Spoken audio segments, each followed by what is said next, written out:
그 전에 한 페이스의 과목이 수학이었습니다. 사실은 여기 가신 선생님들 중에 많은 선생님들은 아니지만 같이 근무하는 선생님도 계시고 그리고 신부인 선생님, 저희 강사님은요, 저희 대전광역시교육청에 교육과정 지원단이 있습니다. 교육과정 지원단에서 에이스 역할을 하시면서 수학과이십니다. 대전고등학교 배대범 부장님을 큰 박수로 환영 부탁드리겠습니다.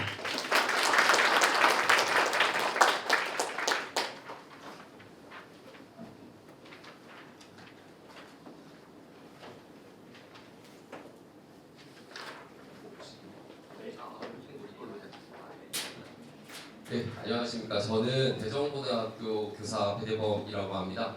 그리고 이제 학교에서는 이제 교육과정 부장을 담당을 하고 있습니다. 그래서 일단 아까 연수 시간을 이제 말씀해 주셨는데, 그 가급적이면 당연히 2시간 이내로 끝내도록 한번 해보겠습니다. 그래서 어디든 제가 이제 항상 보통 이제 나가는 연수는 뭐 교육과정 편성이라든가 이제 고교학점제 관련해서 요청을 해서 많이 나가고 있는데, 이제 갈 때마다 이제 항상 드는 요청이 2시간, 1시간 강의 이런 것들. 그래서 제가 강의 나갈 항상 저희 가장 큰 적은 시간입니다. 그 시간 안에 말씀해드리고 싶은 건 많고 한데, 그래서 최대한 오늘도 노력을 해볼 거고요.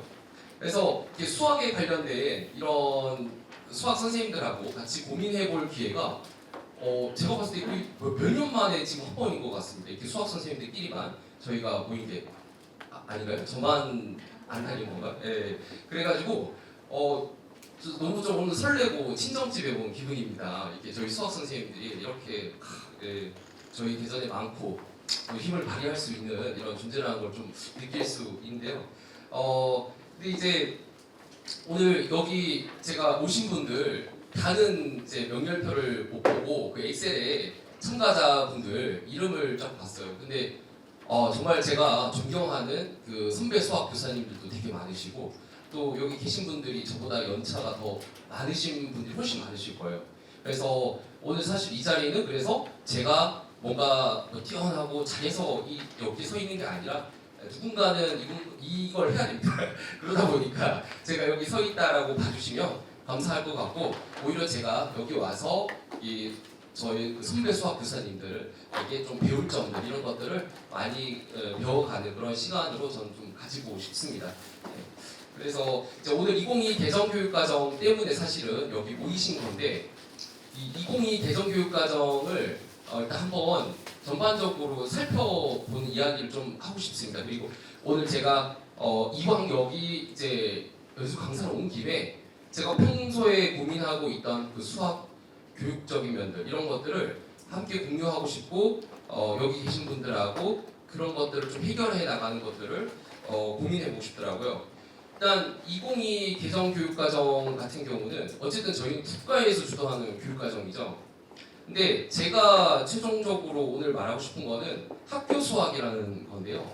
학교 수학, 영어로 스쿨 매스매틱스라고도 하는데, 이 학교 수학을 저희가 어떻게 해 나갈 것인지가 저는 훨씬 중요하다고 봅니다. 이 국가교육과정도 중요하지만, 그래서 대한민국 같은 경우는 이 국가에서 그 어떤 수학 성취 기준부터 시작해서 어떤 것들을 배워야 하는지를 국가에서 정해주고 그 교사가 실행을 하는 그 구조예요.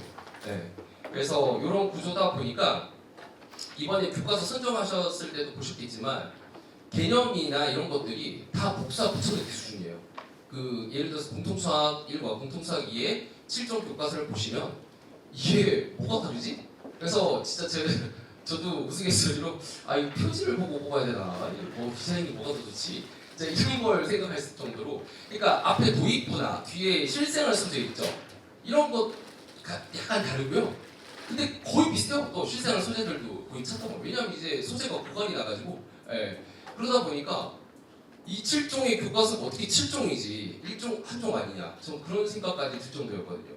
그러니까 이런 문제는 확실히 있습니다. 이게 사실 이제 교육과정 또는 학교 교육의 다양성을 어떻게 보면은 좀 떨어뜨리는 요인이 될 수가 있는데, 뭐 오늘 그래서 제가 이런 이야기를 좀 할 텐데, 이거는 제가 비난을 하는 게 아닙니다. 우리나라 교육과정의 비난이 아니라 건전한 비판과 그리고 조금 더 개선해야 될 방법들을 같이 고민을 해보자는 겁니다. 저는. 예. 그래서 그런 취지로 조금 들어주셨으면 감사하겠습니다. 그래서 막 무조건적으로 안 좋다 이런 건 아니고요. 이런 상황 어쩔 수 없는 이런 상황도 설명을 드리면서 좀 개선해 나가고 싶은 그런 욕심이 있는 것이죠. 그래서 이제 그 국가에서 교육 과정을 정해준다는 것은 행정적으로 어른의 지식을 가져다가 아이에게 전달하는 거죠. 여기서 말하는 어른이란 행정가 그리고 교사 그리고 대학 교수들이 되겠죠. 어른의 지식을 학생에게 전달해주는 이런 방식인데 이게 사실은 지금 세계적으로도 수학교육학에서도 많은 문제점을 제기를 하고 있지만 여기가 최근에는 뭐가 좀 또 이제 각광받고 있냐면 학생들이 어떻게 사고하는지를 함께 반영을 해야 된다는 거죠. 그래서 이제 이거를 이제 생산적 수학적 사고라고 이제 해가지고 학생들이 이 개념을 어떻게 받아들이는지에 대한 걸 연구를 한 다음에 그걸 반영을 해서 저희가 학교 수학에 적용을 하고 그걸 가지고 교육 과정을 만들고 성취 기준을 좀 연구를 해야 되는데 당연히 이렇게 하면 뭐 10년이 걸릴지 20년 걸릴지 모르죠. 근데 저는 그래도 좀 희망적이라고 보는 게 인공지능이 나왔기 때문에 그래도 조금 가능성이 있다고 보는 게 그동안은 학생들이 어떤 생각으로 수학 문제를 푸는 것뿐만이 아니라 개념을 형성하는 그 과정이 있죠. 그럼 그 과정은 학생들의 어떤 언어나 몸짓이나 행동 이런 것들로 이제 저희가 유출을 해볼 수 있는데 이런 것들을 데이터로 이제 쌓을 수 있는 거죠. 저희가 쌓아서 그걸 가지고 이 학생이 이런 식으로 개념을 형성했을 것이다 추측할 수 있는 거고요. 그래서 이런 데이터들이 계속해서 쌓이면은 저희가 성취 기준 이렇게 좀 바꿔볼 필요가 있겠구나. 이런 것들을 한번 도전해 볼 수 있겠죠. 근데 기존에는 저희가 그 각 교사들마다 학생들을 만나는 1년에 만나는 학생들이 수많은 학생들이 있을 거고 그 학생들의 데이터를 저희가 무슨 수로 행정 업무하기도 바빠 죽겠는데 이걸 다 수집을 합니까? 다 녹음을 따고 그 뭐 석사학위 논문에 박사하지 않는 이상은 저희가 애를 인터뷰하고 녹음하고 이럴 시간이 어디 있습니까? 없죠. 그러니까 그런 것들을 조금 해결해 줄 수 있지 않을까라고 이제 생각이 됩니다. 근데 이제 이런 것들이 조금 가능해지려면 또 뭐도 뒷받침되어야 되냐면 저희가 교육 과정을 이렇게 만들어 나갈 때 사회적 의사결정 과정이라고 하는데 이런 것들이 이제 거버넌스라고 합니다. 그래서 국가에서 주도하는 공적 거버넌스를 조금 약화시킬 필요가 있는데 근데 이게 또 쉽지만은 않습니다. 그러니까 국가가 너무 많이 간섭하는 걸 좀 줄여야 된다라는 뜻인데요. 방금 말씀드린 게. 근데 이게 또 쉽지가 않은 게 우리나라는 그 특유의 그 입시 문화가 있어요. 그러니까 막 뭐 조금만 풀어주면은 난리가 나요. 막 학교에서 어떻게든 입시 실적 쌓으려고. 그러다 보니까 이걸 막 다 풀어줄 수도 없는 거예요. 이 대입 특유의 그 대한민국만의 대입 문화 때문에. 그러니까 이게 무조건적으로 공적 거버넌스를 막 약화시킬 수도 없는 이런 상황이 지금 벌어지고 있다고 볼 수가 있을 것 같습니다. 그래서 이번에 또 2022 개정교육과정을 할 때 또 많은 이슈도 있었죠. 왜냐하면 이게 지금 교육과정을 개정을 하는 거는 당연히 취지는 좋습니다. 왜냐하면 이제 고교 학점제도 들어와야 되고 그 다음에 AI가 갑자기 급부상할 줄 몰랐죠. 이런 것들을 반영을 해야 됩니다. 당연히 반영을 해야 되기 때문에 이제 하는데 문제는 뭐냐면 이 교육과정이 개발되는 이 과정이 당연히 100% 만족스럽게 매끄러울 수는 없겠지만 그래도 지난 2015 개정교육과정 때 겪었던 그런 안 좋았던 일들을 최소한 조금 이렇게 보완해 나가면서 했으면 좋았을 텐데 많은 이제 교육학자들도 그렇고 이런 부분들이 조금 아쉬운 면들도 있었다라고 지적을 해주시더라고요. 그래서 대표적인 게 이제 오늘도 계속 말씀드리겠지만 역량에 대해서 이제 제가 좀 말씀드리려고 해요. 이 역량이라는 개념 자체가 OECD 에듀케이션 2030이라고 해서 거기서 이제 따왔는데요. 그러니까 OECD라는 건 사실 뭐 하는 기구죠? 저희가 경제협력개발기구입니다. 그러니까 일단은 그 기구 자체는요 사람을 노동자로 일단 인식을 하는 기구거든요. 그러다 보니까 거기서 저희가 학생들에게 수학이라는 건 특히나 더 수상화된 학문 중에서도 학문인데 이 학생들을 그런 관점으로 살짝 바라보고 그런 힘을 길러주겠다. 특히 이제 거기서 말하는 역량이라는 건 이제 생활을 잘 할 수 있도록 할 수 있는 그런 힘을 좀 말하는 것인데 그래서 이것 때문에 이제 교육부에서 이걸 가져오면서 저희가 역량 중심 교육 과정이 돼버렸어요. 특히 2015 때부터 근데 2022 때도 이거를 좀 더 강화시켜가지고 이제 역량 중심 교육 과정이 되는데 사실 이제 역량 중심 교육 과정이라는 것 자체가 잘 없는 말이긴 하죠. 이거를 거의 대한민국에서 지금 새롭게 뭔가 변형된 뭔가를 지금 만들어내고 있는데 원래는 이제 이해 중심 교육 과정이 기반이 되고 우리나라 교육 과정은 여기에 이제 역량 중심이 들어와서 역량 중심 교육 과정과 이해 중심 교육 과정이 동거를 하게 되는 약간 희한한 지금 교육 과정이 돼버리긴 했습니다. 그러니까 이게 안 좋다는 게 아니라 굉장히 특이한 교육 과정이 지금 진행이 되고 있다. 저희가 지금 이 학교에 적용시켜야 된다. 이걸 말씀드리고 싶은 거고 그러다 보니까 이제 이 역량을 또 총론에서 제시를 했고 이 총론에 있는 역량을 갖다가 각 강론에다가 일관성 있게 다 이제 만들어라 해야 될 거 아니에요. 근데 이게 어떤 과목은 어떤 교과는 그 강론이 만들 때 이 역량하고 안 맞을 수도 있단 말이에요. 총론에서 제시한 그 역량들이. 그러니까 이게 이제 상당히 개발하시는 분들이 고민이 많았다고 제가 들었거든요. 그래서 와 이거를 어떻게 또 수학하고 맞도록 역량을 뭐 뭔가를 만들어내야 되니까 역량을 그렇다고 하더라고요. 그래가지고 이걸 또 이제 역량을 만드는데 2015하고 또 똑같이 만들면 안 되잖아요.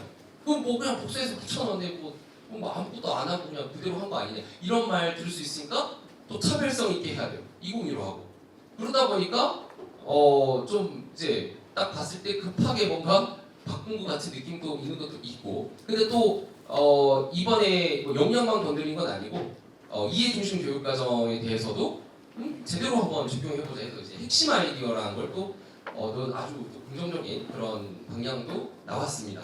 예, 그래서 이제 그런 것들에 대해서 제가 오늘 살펴보기 전에 사전 그런 지식 그런 느낌으로다가 제가 일단 말씀을 드려보았습니다. 그래서 어쨌든 2022 개정 교육 과정은 거시적으로 봤을 때는 이제 역량 중심 교육 과정이다라고 볼 수 있는데 이제 미시적으로 그 강론에 들어갔을 때는 저희가 이제 이해 중심 교육 과정이다 이렇게 또 볼 수가 있을 것 같습니다. 자 그래서 일단 아까 제가 그런 미리 2022에 대해서 좀 말씀드렸고 그러니까 아까 제가 말씀드린 것 중에 하나인데 총론하고 이제 강론하고 일관성을 어떻게든 이제 확보를 해라 이런 요구로 인해서 이런 뭐 본교과 학습 주제라든가 그다음에 기초 소양, 언어 수기 디지털 이런 쪽을 이제 강론에서 강조를 해야 되게 됐고 또 진로 연계 교육 및 기초 학력 보장 이런 것도 이제 해야 된다라는 거죠. 근데 이번에 이제 그 2022 개정 교육 과정에서 역량을 어떻게 함량시킬 것인지에 대해서 이제 세 가지 이렇게 해서 제시를 했어요. 이 보시면은 2022 개정 교육과정 수학과 그 총론이 아니라 강론 있죠? 강론 문서에 보면은 이 내용들은 다 나와 있습니다. 제가 오늘 보여드릴 내용들은 거의 다 강론에 나와 있는 내용들이고 몇몇 예시 이런 것들은 제가 이제 가져온 겁니다. 선생님들에게 이해를 돕기 위해서. 어쨌든 수학 교과 역량을 어떻게 이제 함량시킬 건지 방안을 세운 거죠. 그래서 핵심 아이디어 가지고 역량 함량시키고 그다음에 수학 교과를 역량 이제 재구조화 시킬 건데 좀 이따 볼 겁니다. 그다음에 이제 학습량 적정화가 있는데 이거는 이제 적정하긴 한데 사실 이제 과학하고 사회 같은 경우는 보통 이제 학년 단위로 계속 배우는 것들이 많은데 저희 수학과는 어떻습니까? 항상 학기 단위로 해왔잖아요. 맨날 생기고 1학기랑 2학기 다르게 쓰고 그렇죠. 그래서 저희는 뭐 크게 힘들어질 건 없을 것 같습니다. 그리고 내용 자체가 학습량이라는 말이 나왔는데 학습량 같은 경우도 빠진 게 있으면 다시 들어온 게 있고 이게 이제 제로섬 게임이 돼버려가지고 저희가 막 더 크게 부담 느낄 일은 사실 없을 것 같습니다. 자, 그다음에 이제 학습 내용 재구조화를 어떻게 시켰냐면 이제 지능 정보화 사회를 또 대비하는 측면에서 재구조화를 한 게 있고 그다음에 이제 고교 학점제를 시행해야 돼서 재구조화한 게 있는데 이제 고교 학점제 시행을 위한 건 이제 학기 단위로 다 끊었다는 그런 의미가 되고요. 그러니까 학기 단위로 끊어야 되니까 일주일에 3시간 또는 4시간 정도 수업을 해서 그 과목 전체를 끝낼 수 있는 양으로 이제 좀 만들 필요가 있다는 건데 사실 저희가 항상 학기 단위를 해왔으니까 그다음에 공학도 이거 항상 강조했던 거죠. 실생활 자료 저것도 마찬가지고요. 자 그러면 이제 아까 제가 2022 개정교육과정 미시적으로 봤을 때 이해중심 교육과정이라고 말씀을 드렸습니다. 그 이해중심 교육과정 중에서 가장 이제 효과적이고 좋은 방안이 이제 바로 백워드 설계입니다. 많이 들어보셨을 겁니다. 저는 이걸 잊어버릴 수가 없어요. 왜 그러냐면 제가 임용고사 볼 때 교육학 문제로 나왔어요. 이렇게. 예. 그래가지고 아주 소설을 썼습니다. 소설을. 그래서 교육 허락을 면했는데 저희 수학과는 다 그런 저만 그랬나요? 교육학 다들 이렇게 좋아하시지 않으셨잖아요. 죄송합니다. 예. 저만 안 좋아했던 것 같습니다. 이거 그 임용 볼 때 그 앞에 교육학에서 너무 괴로웠어요, 정말. 교육학. 그러니까 제 전공 공부하면 너무 재밌는데 앞에 그 교육학만 보면 막 잠이 오고 막 그래가지고 스터디 하다가도 막 스터디에 뭐 하도 틀려가지고 벌금을 얼마나 냈지? 제 벌금 가지고 회식을 했을 정도입니다. 그래가지고 하여튼 안 좋은 기억이 있었는데 저희 우리나라 그 교육 과정이 이제 백워드 설계를 기반으로 해서 이제 했다고 보시면 됩니다. 이 백워드 설계라는 게 이제 맥타이와 이제 위긴스라는 이 학자가 이제 교육 과정을 어떻게 설계할 건지에 대한 방식으로 도입을 한 겁니다. 그래서 이분들이 그 빅 아이디어라는 개념을 만들었어요. 이게 이제 핵심적인 어떤 아이디어가 있어야 되고 그 아이디어가 졸업이 하고 나서도 계속 지속되어야 그래야 쓸모 있는 거 아닙니까? 수업 시간에 딱 배우고 그냥 끝 다 잊어버리면 무슨 소용이 있습니까? 그러니까 이 빅 아이디어라는 게 굉장히 중요하다라고 이제 강조를 한 거고 그거에 따라서 성취 기준하고 평가 과제를 설정을 해라. 근데 우리 지금 교육과정 앞으로 지금 볼 거지만 딱 요거대로 설계가 지금 돼 있어요. 그 다음에 교수 학습 활동 어떻게 할 건지 설계, 실제 수업 어떻게 할 건지 그 설계하라는 뜻이죠. 그래가지고 이제 여기 아까 말씀드린 이 빅 아이디어 영속적이에요. 그러니까 뭐 enduring understanding. 그러니까 계속해서 이 아이디어들이 남아 있고 사회에서 각 분야에 어느 분야에 갈지 모르겠지만 그 분야에서 이 아이디어를 언젠가는 자기가 활동하고 있는 분야랑 접목시켜서 써먹을 수 있게 만들고 싶은 거예요. 이게 이 양반들이 주장한 굉장히 중요한 이론의 핵심입니다. 자, 근데 백워드 설계의 장점이 뭐냐면 국가교육과정을 학교에다가 그대로 딱 실시하게 만드는데 이만한 게 없어요. 딱 대한민국이죠. 근데 영국 같은 나라에서 이렇게 하면 난리 납니다. 네가 국가를 네가 뭔데 우리한테 이렇게 해. 영국은 전혀 이렇지 않거든요. 미국도 마찬가지죠. 국가에서 뭘 한다? 걔네는 저기 주도 있잖아요, 스테이트. 스테이트에서도 뭘 강제로 하라고 그러면 네가 뭔데 총 들고 있는 나라 더 무섭죠. 그때 이제 잠깐만 촬영 중인데 제가 너무 이런 말처럼 하면 안 돼요. 죄송합니다. 조금 진지하게 좀 하도록 하겠습니다.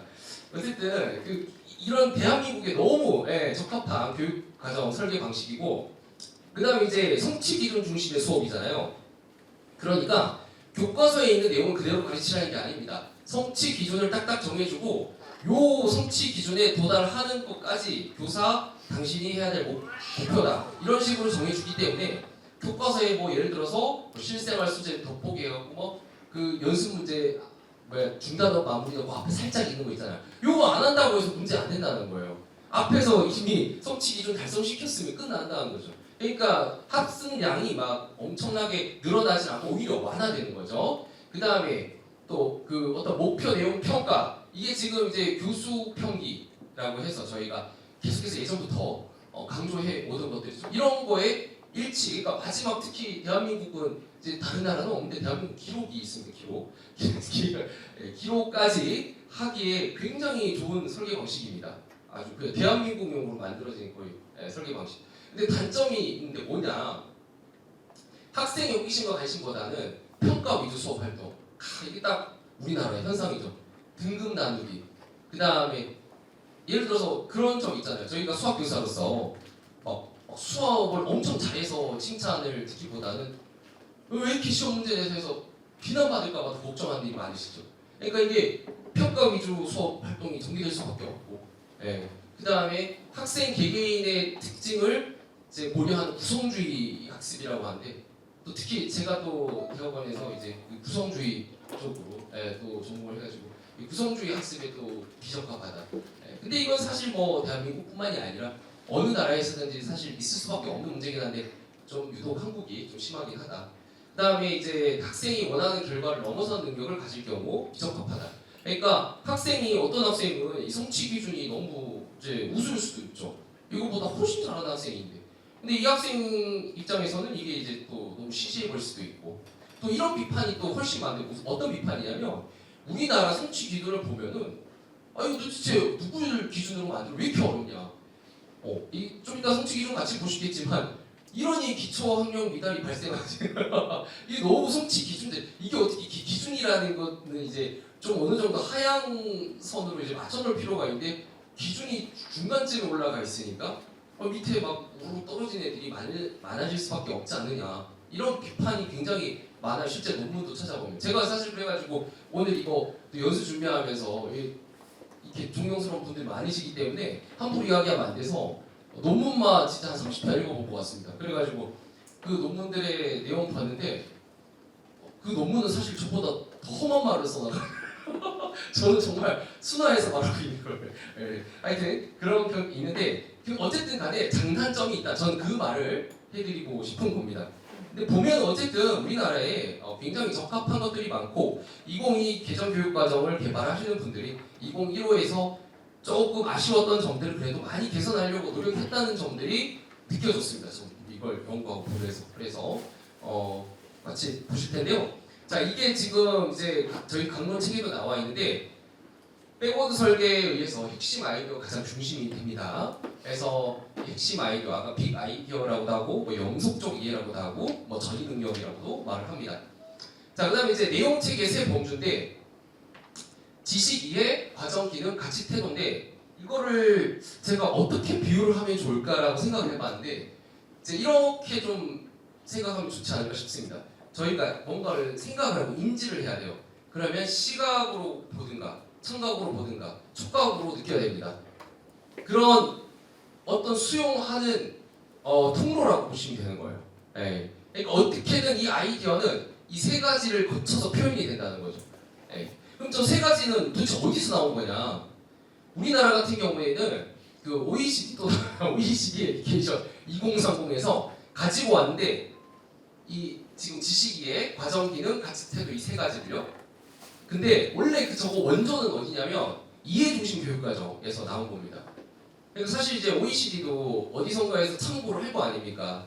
이해중심 교육과정에서 저 이제 지식, 기능, 그 다음에 태도 요것들을 이제 강조를 했는데 요걸 또 이제 OECD에서도 가져오면서 어쨌든 사용하게 되었다. 그 다음에 또 영역 같은 경우는 학문적 구역이라고 보시면 됩니다. 학문적 구역. 그러니까 여기 보면은 수와 연산, 변화와 관계, 도형과 측정, 자료와 가능성은 크게 이제 네 가지 영역으로 그러니까 왜냐하면 수학에 대해서 영역을 나누려면 너무 많잖아요. 저희가 대학에서는 더 세부적으로 나누죠. 뭐 집합로, 뭐 미적분학, 대수도 뭐 현대 대수, 선형 대수, 미분 기하학, 위상수학 이렇게 너무 많은데 그거를 갖다가 네 가지로 이렇게 했는데 저는 개인적으로 이름을 굉장히 잘 지은 것 같아요.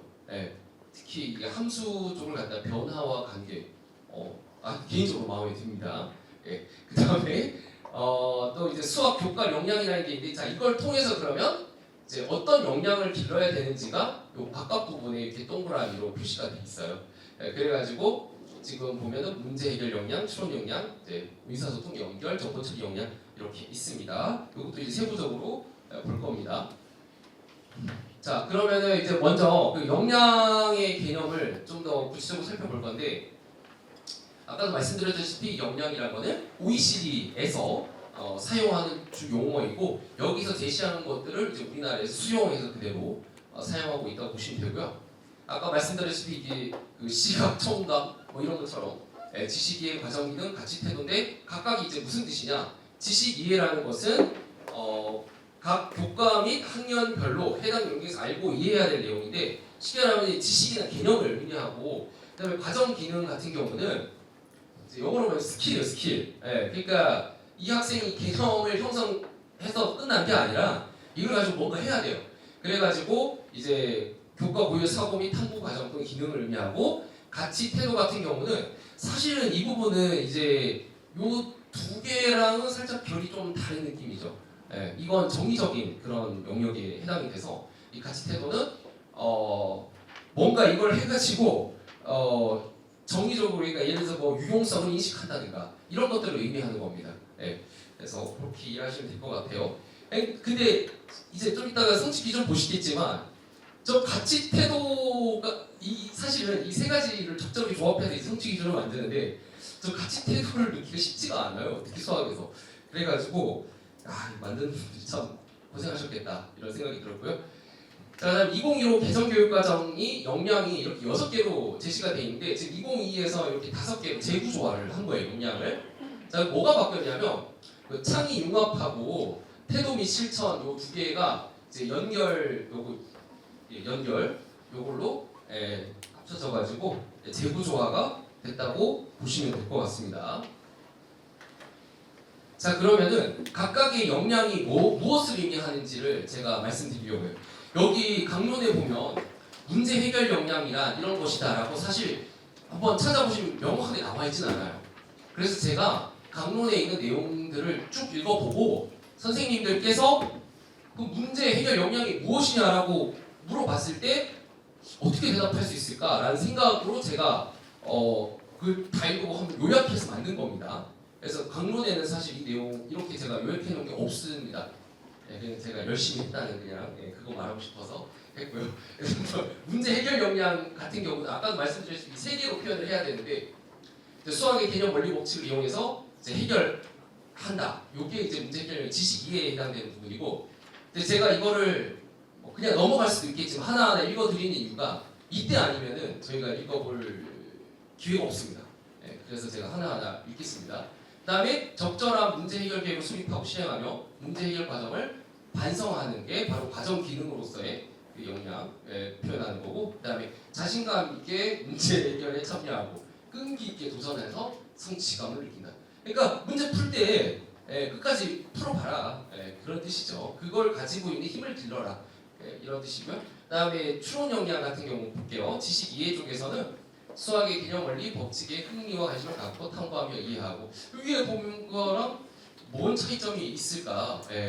위에는 문제를 해결하는 거잖아요. 밑에는 추론이라는 거 뭔가 새롭게 뭔가 정리라든가 법칙이나 이런 거를 만들어낼 수 있는 힘을 가지는 능력이죠. 그래서 흥미 관심 갖고 탐구하는 게 중요하다는 겁니다. 추론 역량은. 그다음에 이제 과정 기능 쪽에서는 귀남, 유추 등의 대표적인 이제 추론 방식이잖아요, 저희가. 그래서 수학적 추측을 제기하고 일반화시킨다. 그리고 가치 태도에서는 수학적 증거와 논리적 근거를 바탕으로 비판을 한다. 그러니까 뭔가 이걸 근거를 가지고 얘가 오류가 있으니 좀 더 개선을 해보자. 이런 것들을 가치 태도, 그러니까 가치로 말하자면 사실 이거 어쨌든 가치와 태도를 가지라는 뜻이고요. 그다음에 의사소통 역량 가볼게요. 보면은 수학 용어, 기호, 표, 그래프.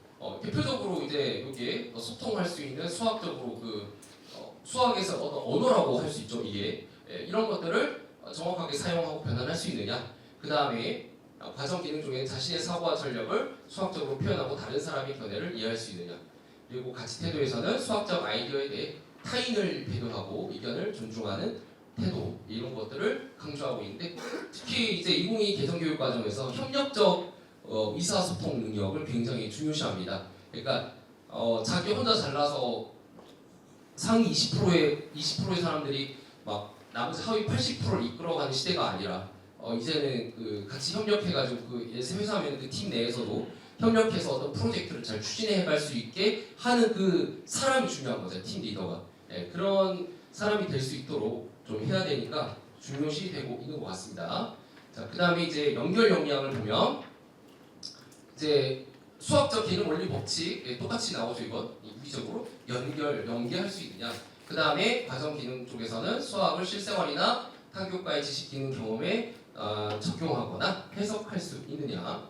그러니까 결국에는 이제 어떤 융합적인 능력, 융합을 하게 되면 결국에 창의적 능력이 또 형성이 되니까요. 그리고 창의적이라는 건 결국에 모방을 잘 해와야 되는 거죠.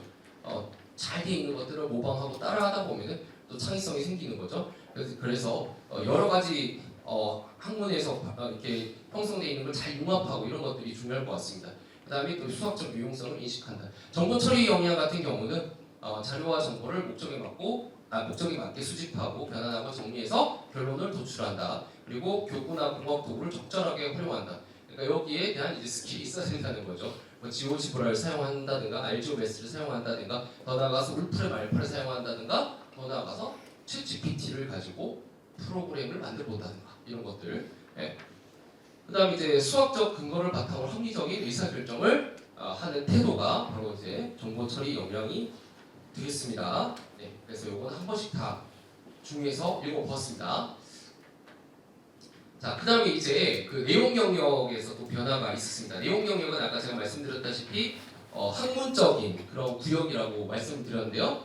기존에는요 중학교랑 고등학교 연계를 중요시했어요. 그래가지고 영역이 소화, 연산, 문자와시, 함수, 기하, 확통 좀 더 세부적이고 명칭 자체가 좀 고등학교스럽습니다. 근데 이번 2022 대전교육과정에서는 초등학교와 중학교의 연계성을 더 중시를 했어요. 그래서 수와 연산, 변화와 관계, 도형과 측정, 자료 가능성 이렇게 네 가지 영역으로 구별을 했습니다. 그럼 고등학교는 어떻게 구별하냐? 고등학교는 단원명이 곧 내용 영역이 됩니다. 네, 이렇게 이해를 하시면 될 것 같고요. 그 변화와 관계가 함수입니다. 함수 기존에. 함수인데 제가 옆에 공명수론이라고 적어놨는데 저거는 제가 조금 이따가 그 미적분 하는 그 파트에서 잠깐 말씀을 드리겠습니다. 자, 그러면은 이제 강론의 문서 있죠? 저희 그 2022 대전교육과정 문서 그 PDF 파일로 많이들 가지고 계실 것 같아요. 학교에는 왜냐하면 보통 한 권 아니면 두 권씩 주는데 저희 학교에도 한 권을 제가 가져가서 없어요. 그래서 PDF로 주로 보실 수 있는데 PDF 파일에 나오는 그 문서 강론 문서에 체계가 바뀌었다는 거예요. 2015랑 그렇게 이해하시면 되는데 뭐가 바뀌었냐? 교육과정 설계의 개요라는 게 이제 신설됐어요. 네. 제가 저거 어디 있는지 좀 이따 보여드릴게요. 그다음에 내용 체계라 해가지고요. 뭐 영역 나누고 그 각각의 뭐 지식 이해 과정 이것도 좀 이따 보여드리겠습니다. 그게 바뀌었다는 뜻이고 성취 기준 해설 및 성취 기준 적용시 고려사항 이게 새로 생겼는데 성취 기준 해설 저 이거 되게 좋더라고요. 왜냐하면 각각 이 성취 기준에서 요런 것들을 유의해서 가르쳐야 된다. 아니면은 요러한 내용들을 학생들에게 좀 가르쳐야 된다. 이런 내용들을 1대1 대응으로다가 써놓으니까 보기가 되게 좋더라고요. 왜냐하면 2015는 그냥 막 줄글로 풀어놔가지고 이게 어디에 있는 성취 기준이지 찾아야 되거든요. 근데 여기는 성취 기준별로 해설을 달아놔가지고 요거 정말 되게 기발하고 좋은 것 같습니다. 네. 그래서 좀 이따 이것도 같이 보겠습니다. 자, 먼저 교육과정 설계 개요가 어디냐면 딱 두 군데 있습니다. 공통교육과정하고 선택중심 교육과정 바로 시작하는 부분에 있어요. 그러니까 3쪽 바로 뒤쪽하고 57쪽인가 요쪽에 있는데 그러니까 지금 공통교육과정이 뭐냐면 초등학교, 중학교 교육과정이 들어가 있는 거예요. 초중 수학과 교육과정. 이 선택중심 교육과정부터 이제 다 고등학교인데 어마어마하게 많죠 고등학교가. 네. 자, 어쨌든 교육과정 설계 개요는 저 앞에 들어가 있다. 그래서 어디에 있는지 찾으시려면 저기서 보시면 됩니다. 그 다음에 이제 구체적으로 이제 들어가서 저 이제 설계 개요 이제 봤어요. 보고 나서 그 뒤에 가면 뭐가 나오냐? 성격 및 목표가 나오고 내용 체계 및 성취 기준이 나오고 교수 학습 평가 이렇게 크게 세 가지가 나온다고 보시면 될 것 같습니다. 성격하고 목표는 원래 이제 2015 때도 있었어요. 이거는 있었기 때문에 크게 달라진 게 없지 않냐 했는데 2015랑 제가 2022를 펼쳐놓고 대조하면서 계속 읽어봤거든요. 근데 2022가 저는 읽기가 훨씬 구조화되어 있고 잘 읽힙니다. 그러니까 2015는 모든 과목마다 뭔가 복사 붙여넣기 하는 점이 너무 많아가지고 또 붙여놨네? 이 내용 또 나오네? 왜냐하면 공통적으로 들어가는 막 문구들 있잖아요. 이거 막 그냥 빽빽하게 넣어놨는데 2022에서는 그런 문더더기를 제거하고 딱 들어가야 될 내용 중심으로 예를 들어서 뭐 공통 수학일은 어디에 유용하고 이런 것들을 배워서 앞으로 학생이 어떤 진로와 연계될 수 이런 내용들을 아주 잘 구체적으로 잘 제시해 놓은 것 같아요. 그리고 내용 체계 같은 경우도요. 좀 이따 표로 보시겠지만 이제 핵심 아이디어를 중심으로 해서 이 핵심 아이디어를 어떻게 지식 이해 그리고 과정 기능 그리고 가치 태도로 해서 역량으로 길러내게 할 것인가 이런 것들이 잘 표로 정리가 되어 있습니다. 그 다음에 이제 성취 기준 볼 거고 이거는 성취 기준은 기존에 2015에도 있었는데 아까도 말씀드렸다시피 성취 기준 해설하고 고려사항 이 부분이 구조가 달라졌습니다. 그 다음에 교수 학습도 평가 부분은 2015 때도 있었는데 이번에도 있다고 보시면 될 것 같고요. 2015랑 이제 대조해서 비교해서 보면은 그 교육과정 설계 기호가 신설이 됐고 그 다음에 이제 성격 및 목표 다음에 내용 체계가 특히 많이 바뀌었습니다. 내용 체계 및 성취 기준이 많이 바뀌었습니다. 그래서 한번 자세하게 보도록 하겠습니다. 이 성격 및 목표에 보면은 일단 성격하고 목표를 나눠서 한번 볼게요. 성격에는 예를 들어서 공통수학 1을 제가 가지고 왔어요. 공통수학 1의 과목이 어떤 건지에 대한 설명이 일단 들어가 있고요. 그다음에 이걸 통해서 학습해서 이제 기대되는 능력 그리고 이 학습에서 진행할 수 있는 전공 분야 이런 것들이 적혀 있습니다. 그리고 이걸 학습함으로써 함양할 수 있는 이제 교과 역량 및 수학 교육이 나아가야 할 방향이 적혀 있고요. 목표 같은 경우는 이제 총괄 목표랑 세부 목표가 있습니다. 그래서 총괄 목표에 이건 전반적으로 보니까 똑같이 들어가 있다는 뜻이고 이 세부 목표는 특히 공통수학 1에서 어떠한 우리가 역량을 기른다든가 어떠한 걸 우리가 목표로 해서 학생들이 가르쳐야 되는지에 대한 내용이 들어가 있다는 것이죠. 이거는 다 읽지는 않겠습니다. 네. 방금 보여드린 게 실제 강론 PDF 파일에 보시면 이렇게 생겼어요. 왜냐하면 제가 아까 거 이것만 보여드리고 끝내면 실제 이제 학교로 돌아가셔서 PDF 파일을 보실 거 아니에요. 근데 매칭이 안 되면은 이때 설명이 어디 있는 거지 이렇게 생각하실 수도 있어서 제가 최대한 원본을 좀 가지고 와서 이 부분이라는 거를 이제 알려드리고 싶었습니다. 그래서 성격 및 목표에서 이런 식으로 생겼다라는 거 보여드리고요. 자, 그 다음이 이제 내용 체계잖아요. 내용 체계도 이제 공통수학 1에서 좀 가져와 봤습니다. 근데 내용 체계도 워낙 내용이 많다 보니까 방정식과 부등식 부분만 가지고 왔어요. 그래서 어떤 체계로 이루어져 있냐면 범주 해가지고 지식 이해, 과정 기능, 가치 태도 이렇게 세 가지로 나누어져 있고 내용 요소 해가지고 그럼 지식 이해는 도대체 어떤 걸 이 방정식과 부등식에서 우리가 습득을 해야 되냐? 복수수와 2차 방정식, 2차 방정식과 2차 함수, 여러 가지 부등식과 방정식과 부등식이라는 이 지식이죠, 지식. 이 지식을 학생들이 습득을 해야 된다는 겁니다, 반드시. 자, 그 다음에 과정하고 기능에서는 이 학생이 그러니까 어떤 행동이나 어떤 기능, 기술을 익혀야 되는지에 대해서 이제 나와 있는 거죠. 그러니까 방정식이 뭐고 부등식이 뭔지만 알면 안 된다는 거예요. 풀어야 돼요. 그러니까 2x 플러스 5는 0이다를 보고 방정식이다라고 말한 것까지 하면 안 된다는 거예요. x가 뭔지 구해야죠.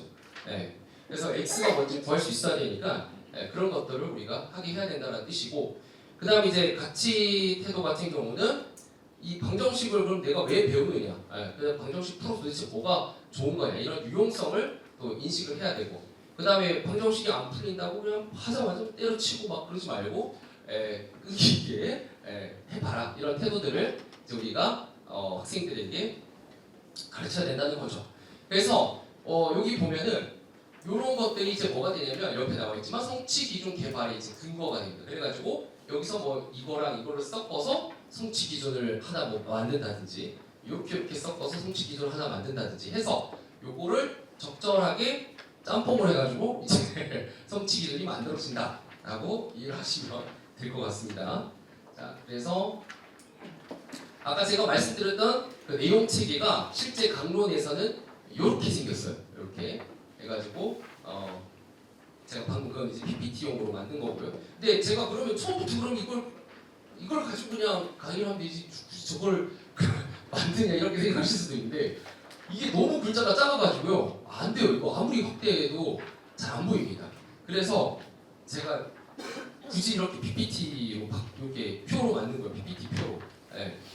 여기 PPT에서 만든 표라 가지고 너무 힘들더라고요. 네.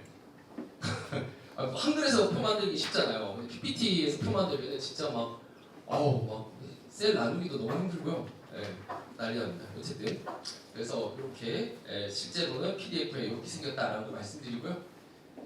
그 다음에 이제 성취 기준에 대해서 말씀드릴게요. 내용체계 표가 이제 나오고 그 뒤에 보면 성취 기준이 쫙 나열되어 있어요. 영역별로 나오는데 이제 아까 말씀드렸다시피 그 지식이해 과정 기능 그 다음에 가치 태도 세 봉투로 나눠놨잖아요. 그거를 이제 적절하게 섞어가지고 만드는데 지금 제가 색칠을 칠해놨죠. 이게 실제 강론은 색칠이 안 칠해져 있습니다. 근데 색칠을 칠한 이유는 어떤 게 지식 이해고 어떤 게 과정 기능이 들어갔고 어떤 게 가치 태도가 들어간지를 보여드리고 싶어서 색칠을 칠해놨어요.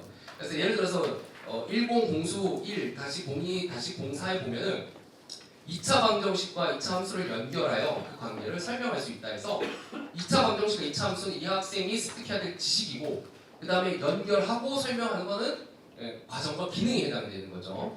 그 다음에 또 그 밑에 있는 성취 기준 보면 2차 함수의 최대 최소를 탐구하고 이를 실생활과 연결하여 유용성을 인식할 수 있다. 그래서 2차 함수라는 그 자체는 지식이고 그 다음에 탐구하고 연결하는 거는 과정 기능이고 유용성이라는 거는 이제 가치 태도에 해당이 되는 것입니다. 그래서 이렇게 성취 기준이 만들어졌구나. 그래서 제조법 레시피를 말씀드렸습니다.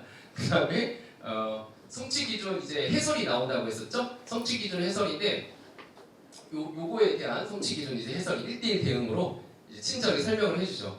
자, 이거를 2차 함수 최대 최소는 범위를 막 없이 그렇게 하지 말고 제한된 범위에서만 다뤄주세요 선생님. 이렇게 이제 나와 있는 거라고 보시면 되겠습니다. 근데 기존의 2015에 보면은 이게 아니에요. 막 쭉 나열되어 있어요. 그렇다고 해서 2025에 없던 거를 2022에 새로 막 만들어내거나 이런 것들이 있다는 게 아니라 거의 비스무리합니다. 근데 2015에서는 어떤 식으로 나와 있냐면 이제 교수 학습 방법 유의사항, 평가 방법 및 유의사항 이런 식으로 분류가 돼서 나오거든요. 근데 그거를 갖다가 다시 재구조화를 시켜서 성취 기준 해설이랑 그럼 이걸 적용할 때 고려해야 될 사항이 무엇이냐 이런 식으로 나눠놨다라고 보시면 될 것 같아요. 그 다음에 이제 또 고려사항이라고 해서 나와 있죠. 2차 함수의 그래프와 X축의 직선 및 위치 관계, 2차 함수의 최대 최소를 탐구할 때는 공학적 도구를 이용할 수 있다. 이용할 수 있는데 가급적이 이용시키라는 의미가 되겠죠. 그 다음에 그러니까 우리나라 국가교육과정에 보면은 문장만 보면 순수하게 저희가 받아들이면 강제성이 없는데 아니 기사인데 안 해야겠다 이렇게 할 수도 있지만 사실 강제성이 좀 있습니다. 이게 그러니까 공학적 도구를 이용하라는 의미가 되기도 합니다. 이게 자 그다음에 이제 방정식과 부등식을 이용하여 유용성 인식하게 하고 이런 것들을 좀 기르게 해라 이런 것들도 고려사항에 나와 있다는 거 말씀드립니다. 자 방금 제가 말씀드린 게 실제 강론 PDF 파일에는 이렇게 생겼습니다. 이렇게 해가지고 예를 들어서 인수분해 같은 경우도 어떠한 경우 다루라는지 다 나와 있죠. 그래서 구체적으로 우리나라 교육과정은 아주 디테일해요. 인수분해도 어떤 거 해야 되는지 다 나와 있습니다. 그래서 어떻게 보면은 수동적 입장으로 보면은 너무 편해요. 이런 세상 이런 교육과정이 어디 있습니까? 시킨 대로만 다 하면 돼요. 근데 이제 수동적 입장으로 봤을 때는 우리 애들은 이거 못하는데 어떡하지? 막 이런 생각이 들 수도 있고 우리 애들 이거 다 풀고 싶다 하고 문제집 풀고 있는데 이런 경우도 있을 수 있고 그렇습니다. 자, 그리고 이제 성취 기준하고 성취 수준에 대해서 좀 말씀드리려고 하는데 이 성취 수준이 뭐냐면 성취 기준은 아까 저희가 봤었고요. 기존에 2015에서는 성취 수준이 아니라 평가 기준이라 해서 상중하라고 해서 3단계로 이렇게 나누어 놨어요. 그런데 이제 2022에서는 이게 바뀌어가지고요. 성취 기준별 성취 수준이라고 해서 5단계로 나뉘어 놨습니다.